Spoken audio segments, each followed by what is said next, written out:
আমাদের ভোলা, ধনে পাতা মতো ভোলার দোকান। এখানে একটা মেয়ে দাঁড়িয়ে আছে।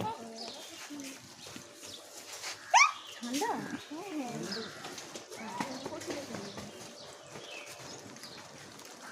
গন্ধটা এত ভালো লাগে পুদিনা পাতার, দারুণ সুন্দর গন্ধ। শরবতটা খেতে চাই না কি বেশি দিলাম না, 50 গ্রাম বেশি দিয়েছি। তাহলে আলু এখন কত যাচ্ছে? আলু 28 টাকা। আলু 28 টাকা, কাঁচকলা। হ্যাঁ হ্যাঁ আরে একটাই জিনিস আছে, নিয়ে যা। আম কত? মাল শেষ। এই তোর আম কত? 9টায় বেরিয়েছি, 10টা দিছে। আম কত হলো? আম আম এ দাঁড়া।